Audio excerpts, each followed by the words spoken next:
Biologists fear at least one species of trout has been eradicated by wildfire. Phil Lindeman with your news from Avalanche Physical Therapy on Krystal 93. First, a local woman was hit while skiing at Copper this Monday, suffering what friends describe as grievous injuries.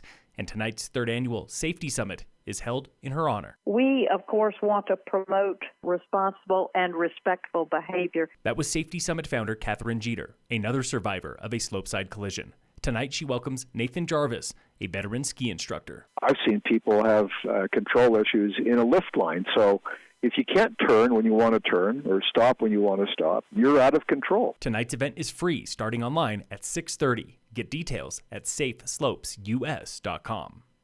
Frisco is dissecting its annual events calendar, reviewing the cultural and economic impact of more than 40 events. Councilman Dan Fallon from yesterday's council meeting. All of these together help develop, kind of contribute to this package, this brand that's Frisco. Colorado Barbecue Challenge kept coming up, and Mayor Pro Tem Jesse Burley says the town's biggest event needs a closer look. Looking at the amount of waste and the impact that event has is really concerning. And so while on the front end, it's really fun and it brings everybody together and there's a lot going on, there's a real kind of, I'll go so far as to say, a dark side to it. Barbecue cost the town $659,000 in 2019 and made just $551,000.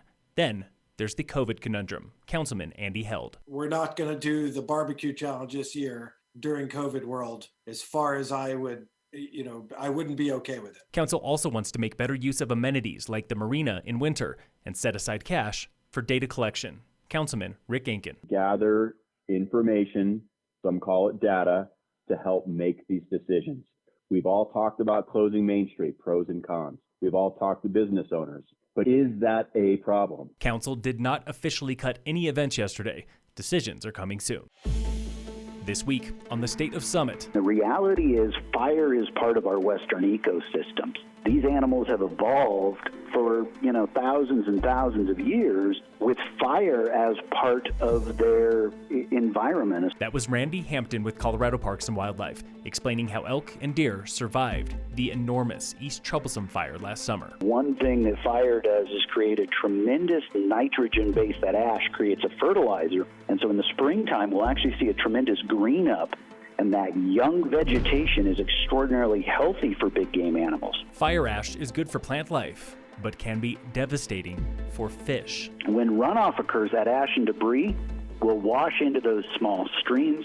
It creates breathing challenges for fish. The water becomes thick, muddy almost, and plugs the gills of fish. Early investigation shows at least one species of cutthroat trout in Grand County was eradicated. It doesn't look good right now for that one creek, but there's always the possibility that Mother Nature will fool us and surprise us, and she's pretty good at that. Tune in again next Wednesday for the State of Summit on Krystal 93.